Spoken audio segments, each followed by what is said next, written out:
I'll let my parents live in this house. You can't even cook, so leave lol, Mark said to me with a grin, like he was proud of himself. I was so shocked I couldn't even respond. There is no way I would let my parents live in my house and then try to move in with my in-laws without my permission and try to kick me, the owner of the house, out.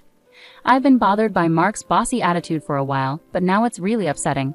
I can't keep living with Mark if he keeps acting like this.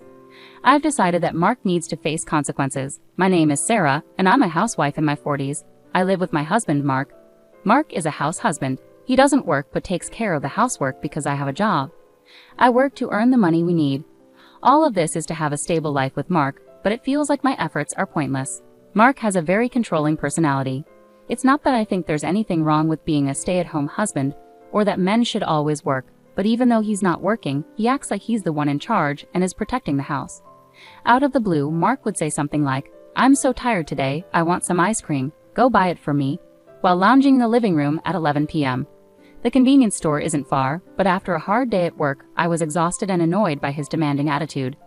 "Why don't you go get it yourself? It's just a short walk to the store," I replied, sounding harsher than I intended. That's how much Mark's behavior irritated me.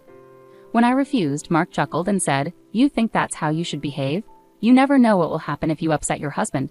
He always acts like he's the man of the house and deserves respect because of it." Honestly, I'm fed up with Mark acting superior and expecting respect just because he's the husband. Every time he behaves this way, I feel more and more frustrated and unwilling to deal with him. At that moment, I realized that if I kept dealing with Mark on top of my already stressful job, my stress would become unbearable. So I said, "I'm really tired. I'm sorry, I'm going to rest in my room." But Mark didn't like my response and stopped me, saying, "Wait, what's with that attitude towards your husband? I could kick you out right now if I wanted to. Do you think it's alright to upset your spouse like that?" He looked angry. Who does he think he's kidding, acting like the boss when he doesn't even work? He can upset me whenever he wants, but heaven forbid I upset him. It's just like a child's tantrum. "I'm sorry, but I'm really exhausted. Please understand," I said with a forced smile, not wanting to talk anymore. Mark sighed deeply and muttered, "You're such a disappointment as a wife." At this point, I didn't have the energy to argue, so I just said, "I'm sorry," again and went to my room. Day by day, I was worn down by Mark's overbearing behavior, but I didn't have the energy to confront him about it. That's how exhausted I was. Then one day, I caught a bad cold. The doctor said it was a stress-induced fever, and the first thing that came to my mind was Mark. I was so sick that I couldn't move, so I took a day off from work and could only lie down in bed. When I told Mark about my condition, he snapped, "A cold? That's just an excuse. Go to work, you're useless." His words seemed to make my fever spike even higher. He added, "I won't be taking care of you. This is your mess, deal with it." So I was left alone in my room, moaning from the fever. There were no ice packs or anything to help. I was too weak to prepare anything for myself, and I didn't want to face Mark again for fear of more verbal abuse. My temperature reached 103 degrees Fahrenheit. The fever was so high that my body was drenched in sweat. I couldn't even get up to change my clothes, even when they were soaked. I thought, how much easier would it be if I could just pass away with these thoughts? I endured a painful night alone. Maybe it was the fever, but I couldn't sleep at all. Even when the sun set and it was time to see the night sky, feelings of loneliness and doubt overwhelmed me, and it was unbearable. I really wanted Mark to help, not necessarily to bring down my fever, but just to get me an ice pack, bring a cold compress, and say, "Are you okay?" But that was just a fantasy. The words I actually received tore at my heart, leading to new anxieties that tormented me. Why must I be the only one to feel this way? What did I do wrong? Why can't things go well with Mark? Once these thoughts started, I couldn't stop the tears. It was just so painful. After about 3 days of rest, my fever finally subsided and I was able to return to work. My colleagues and bosses were concerned, asking, "Are you sure you're all right?" But my health was improving, and more than anything, I had to support the household. When I mentioned that I couldn't afford to take more time off, they seemed even more worried. Their kindness, which was so much more than the attitude I received from Mark, brought tears to my eyes. I guess my emotional breaking point was close. A voice inside me was screaming that I couldn't deal with Mark any longer. I was ignoring that, pushing myself too hard. This way of life wouldn't last forever. Someday I'd reach my limit and wouldn't be able to get back up. Deep down I knew that, but I didn't have the presence of mind to deal with the situation before reaching my limit. By this time, my affection for Mark had already faded, but I didn't have the energy to start planning to live separately. How could I clear these feelings? With these worries, I worked hard every day, came home exhausted, and dealt with Mark's whims. This was my daily life. One day, while I was relaxing in my room, Mark called out, I have something important to discuss. Come here. It had been a long time since we had a serious talk. Usually, Mark wouldn't inform me about various things and would make significant decisions on his own. So with a sinking feeling, I wondered what this was about. As I sat down for the discussion, Mark, with an excitement I'd never seen before, said, "I'll let my parents live in this house. You can't even cook, so leave." Oh. The first word that slipped out was, "What?" "You need to leave because you're living with my in-laws," he continued. I couldn't accept the reality of Mark's utterly selfish remarks, but he continued pushing forward with the conversation. He wanted to change the ownership of the house so it belonged to him and his parents. He planned to divorce me and start a new family, stating that his decision was final, and my opinions wouldn't change it. I felt overwhelmed by decisions made without any regard for my feelings. My parents were thrilled when I suggested they move in with us. They've missed me, and I need to take care of them as the head of the household. Mark, full of himself with his man-of-the-house mentality, only thought about his own needs. I knew I couldn't go on with Mark any longer. My heart told me it was impossible. Ignoring my feelings, Mark chuckled. "You love me so much, don't you? I know this is shocking coming from a husband you love so dearly, but I'm sorry. I just want to take care of my family. Please understand," Mark said in a tone that felt like a rebuke. But I wanted to respond, "That's not true at all." I had no affection left for Mark. What remained was disbelief at his selfish actions and regret for not ending things sooner. Why hadn't I left him earlier? If I had, Mark wouldn't have taken advantage of me so much or been so selfish and arrogant. I even despised my past self for being too weak to let him go. Seeing my distress, Mark seemed to misunderstand, thinking I still loved him and didn't want a divorce. But that couldn't be further from the truth. My feelings for Mark had faded long ago. All that was left was disgust for a man who thought I still cared despite everything. To make myself clear, I spoke up. "Fine then, I'll leave." At those words, Mark exclaimed, "What?" Clearly, he hadn't expected me to agree to a divorce and leave so readily. He needed to realize that the old me, who used to bail him out, was gone for good.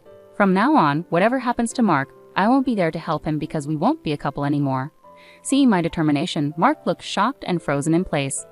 I seized the moment to head to my room and pack the essentials.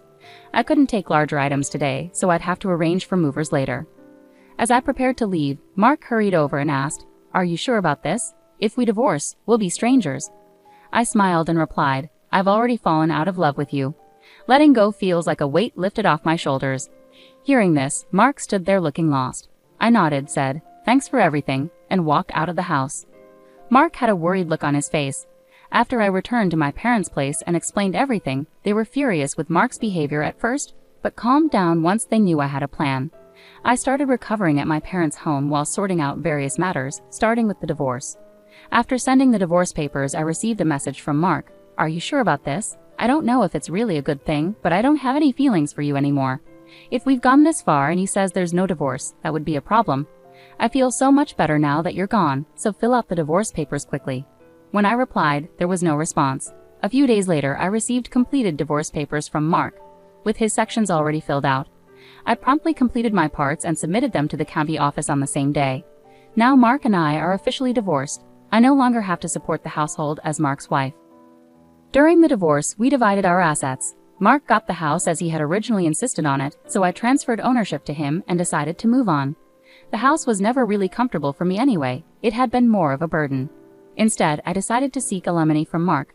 His parents covered it since he wasn't working, but now he's actively job hunting, likely planning to repay them once he finds a decent job. However, reality doesn't always follow plans. A month passed after the divorce was finalized, and I moved out of my parents' home into a new place, enjoying a peaceful life. Then I received a call from Mark. Honestly, I found it annoying. I immediately guessed why he was calling, but ignoring him might lead to more complications. So knowing I'd have to talk to him sooner or later, I decided to address it now for the sake of my own future. "Hello, what do you want after all this time?" I was completely fed up with dealing with Mark. I wanted him to get to the point quickly. Reluctantly, I answered the phone, and he pleaded, "Please help me." His desperate tone made me chuckle. I knew Mark was in a tough spot, but I hadn't expected it to be this bad. "Well, what's going on? You need to tell me the whole story," I replied, half amused. I had a feeling about why Mark was in trouble, but I wanted him to explain it himself. When I pressed him, Mark started explaining hesitantly, stumbling over his words. He had taken over the house after our divorce and managed fine for a month. But now he had a rent payment due. Being unemployed, he couldn't cover it himself, so he asked my former parents-in-law, who were on a pension, to help out. However, the bill was much higher than they expected, around $1,800. There was no way they could afford that on their fixed income. My former in-laws were furious, insisting, "This isn't what we agreed to." They laid the blame squarely on Mark. Lost and uncertain, Mark called me in tears, asking for help. "I didn't realize the rent would be so high. The place is a mess now. What are you going to do about it?" Frustrated, Mark was now blaming me. It was true I hadn't mentioned the rent specifics earlier, but it was Mark's own folly to take over the house without knowing its monthly costs. He had treated me like an outsider and pushed me away, and now he was facing the consequences of his actions. Despite this, he couldn't accept responsibility and instead reached out to me for help. I couldn't help but sigh at his audacity. Ignoring my feelings, Mark continued urgently, "Please, I need your help. We can't keep going like this. I need you." His desperation was clear in his voice. They must be feeling incredibly trapped right now. The rent due date had likely passed, meaning they might already be behind. The landlord of that house was known for their short temper and strict policy on rent payments.